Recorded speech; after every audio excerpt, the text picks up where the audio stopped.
पहला क्वेश्चन तो होना ही चाहिए मैम, नहीं तो पूरा पेपर खराब होएगा। वो पहला ही क्वेश्चन नहीं सॉल्व होके दिया, उसी में 10 मिनट खराब कर दिया उसने। ये टॉपिक रह गया, ये और करा दो, वो टॉपिक रह गया, वो और करा दो। इस बात से मतलब ही नहीं है वो पेपर में आ भी रहा है या नहीं। तैयारी करने का तरीका क्या है?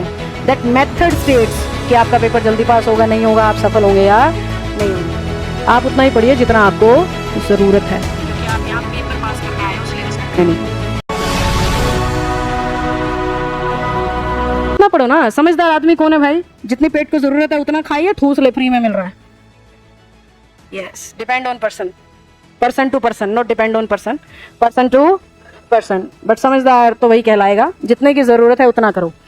बेटा सिलेबस करने वालों को मैंने आज तक नौकरी लगते नहीं देखा।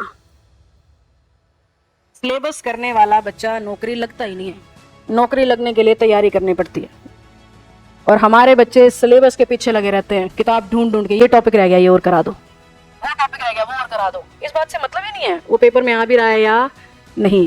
तो आप अपने आसपास से ही कुछ बच्चों को तो देखते हो वो जल्दी सफल हो जाते हैं, कुछ होके नहीं देते, घिसड़ते रहते हैं, घिसड़ते रहते हैं। क्यों? सारा का सारा पंगा मेथड ऑफ डूइंग है। तैयारी करने का तरीका क्या है? दैट मेथड स्टेट्स कि आपका पेपर जल्दी पास होगा नहीं होगा, आप सफल होंगे या नहीं होंगे। Method matters a lot. तैयारी का और पेपर अटेम्प्ट करने का। पेपर अटेम्प्ट करने का स्टाइल क्या है? अभी मैंने बैंकिंग वालों को IBPS का पेपर दिया, इससे पहले वाली क्लास मेरी बैंकिंग में थी। 90% बच्चे 17 मिनट तक पैसेज को ही सॉल्व कर रहे हैं। उस बैच के 90% बच्चों को 17 मिनट लग गई क्या सॉल्व करने में, और उन्हें पूरी इंग्लिश 13 मिनट में सॉल्व करनी होती है पेपर में। जब वो एग्जाम में बैठे हैं तो 13 मिनट में उनकी इंग्लिश क्या हो जानी चाहिए? सॉल्व। अगर नहीं हुई तो या तो पेपर पूरा नहीं होगा या पेपर पास नहीं होगा। इसे टाइम मैनेजमेंट कहते हैं। दोनों में से एक काम होगा, क्योंकि जल्दबाजी में करेंगे, गलत करेंगे, पेपर पास नहीं होगा। उसको पूरा करने में लग जाएंगे, कोई और सेक्शन छूटेगा तो भी पेपर पास नहीं होगा। पूरा ही नहीं होगा तो पास कैसे होगा? उन्हें तो हर सेक्शन पास करना जरूरी है। ऐसा थोड़ी है जीके छोड़ दिया तो भी बाकी स्कोर अच्छा आ गया तो पास नहीं। जीके का स्कोर भी मैटर करेगा, मैथ का भी, रीजनिंग का भी, कंप्यूटर, सारा सब में पास होना जरूरी है। तो अब उन बच्चों की टाइम मैनेजमेंट इतनी खराब है कि उनको ये कॉमन सेंस ही नहीं है कि अगर तुम्हारा पैसे ज्यादा टाइम खा रहा है ना तो पहले क्वेश्चन सॉल्व कर लो। पेपर के शुरू में पैसेज आया उसका मतलब ये नहीं है कि वहीं से पेपर शुरू करना जरूरी है। आप पैसेज के 10 क्वेश्चन को साइड में रख के पहले बचा हुआ पेपर सॉल्व कर लो। जब वो बचा हुआ 7-8 मिनट में होगा ना तो आपको पता है पैसेज के लिए 4-5 मिनट हैं, तो उस 4-5 मिनट की मैनेजमेंट में उस पैसेज को करोगे फिर। और कभी भी पैसेज नहीं पढ़ना होता, उसके क्वेश्चंस पहले पढ़ने होते हैं, ताकि brief idea of the passage आपको पहले ही पता लग जाए कि पैराग्राफ है किस बारे में। बैंकिंग में तो 100 लाइन का पैसेज आता है, इसलिए उनका टाइम लगना लाजमी है। 100 लाइनों से कम पैसेज बनता ही नहीं है। मिनिमम 60 लाइन होंगी, मैक्सिमम 150, पौने 200, 250 लाइनों के पैसेज आते हैं बैंक में, क्योंकि एग्जामिनर पैसेज डाल ही इसलिए रहा है ताकि बच्चे के नंबर कटे, पेपर पूरा ही ना हो, वो पैसेज में ही उलझ के रह जाए।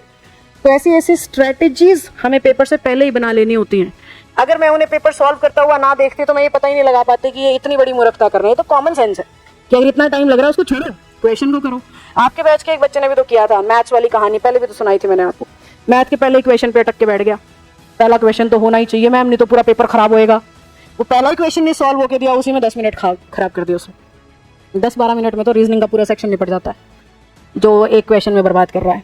तो दिस इज पेपर अटेम्प्ट करने का मेथड। तो आप सिलेबस के पीछे मत भागो बेटा, आप तैयारी के पीछे भागो। आपको ये पता होना चाहिए कि ये टॉपिक अगर आ रहा है तो इसमें से भी क्या आ रहा है, ना कि पूरा का पूरा टॉपिक। सिर्फ उतना सा पढ़ लो जो बार बार आ रहा है, क्योंकि जो बार बार आ रहा है ना वही या तो मोस्ट कंफ्यूजिंग है या वही मोस्ट इंपॉर्टेंट है। मोस्ट इंपॉर्टेंट है तो भी तैयार होना चाहिए, और मोस्ट कंफ्यूजिंग है तो भी तैयार होना चाहिए। तो इस हिसाब से मैंने आपको सारे टॉपिक कराए हैं, और इसीलिए कंजंक्शन भी उतना ही कराया है जितना सा आपको जरूरत है। मेरा कुछ नहीं जाता है, 4 दिन और पढ़वा लो, 20 दिन पढ़वा लो, 50 दिन पढ़वा लो, मैं तो सालों से पढ़ा रही हूँ और सालों तक पढ़ाऊंगी। आप उतना ही पढ़िए जितना आपको जरूरत है, क्योंकि आप यहाँ पेपर पास करने आए हो, सिलेबस करने नहीं। समझ में आ गई बात? और सोने तो बिल्कुल नहीं। फिर ये बच्चे कहते हैं इंग्लिश नहीं आ रही। आती नहीं यार, बड़ी कोशिश करता हूं मैं तो सोने की। तो नींद आएगी, इंग्लिश थोड़ी ना आएगी, है ना? 10 मिनट समझाने लग जाओ, हाँ ठीक है, हाँ ये सही मौका है। पहले भाई साहब मैं बात पूरी करना चाह रही थी इसलिए मैंने टोका नहीं तो देख तो मैंने बहुत पहले लिया था, पर मैं समझ देना चाह रही थी, क्योंकि इतनी भीड़ में जब ऐसी बात समझाई जाती है कि नहीं 10 को अकल पक्का लगती है, और 10 बहुत होते हैं। जो 10 को अकल लगती है वो अगले 10 को सुधार देते हैं। उनको देख के अगले 10 अपने आप, अच्छा इसके भी नंबर आने लग गए, अगले 10 अपने आप पढ़ने लग जाते हैं। तो इसलिए थोड़ा सा समझा देती हूँ, क्योंकि आप में से कुछ बच्चे ऐसे हैं जिनको बैठे महीनों हो चुके हैं, जो मेरे से एक एक टॉपिक 4-4 बार पढ़ चुके हैं। उसके बाद दोबारा पढ़ने की ज़रूरत तो होनी ही नहीं चाहिए। उन्हें प्रीवियस ईयर करने चाहिए 5-5 बार, 4-4 बार, 6-6 बार, जितनी बार हो सके उतनी बार। और जब तक कारण ना मिले, हर क्वेश्चन कारण के साथ होना चाहिए प्रीवियस ईयर। उस बच्चे का नंबर काट ही नहीं सकता कोई जो ऐसे करेगा। पर जो टॉपिक ही पढ़ता रह जाएगा, दाएं बाएं कुछ देखेगा नहीं, प्रैक्टिस कुछ करेगा नहीं, मौका मिलते खराटे मारेगा, क्या होना उसका बताओ? क्यों क्यों आए उसका रिजल्ट? क्यों मिला उसे नौकरी? जब इसी संस्था में बच्चे 10-10 घंटे पढ़ रहे हैं नौकरी के लिए, तो एक सोतड़ू और रोतड़ू आदमी को क्यों मिले नौकरी? औरत को भी। आदमी कॉमन जेंडर होता है। कई बार मैं आदमी बोलती हूँ तो मेल की तरफ समझ जाते हो आप। आदमी means person in a sense, common gender.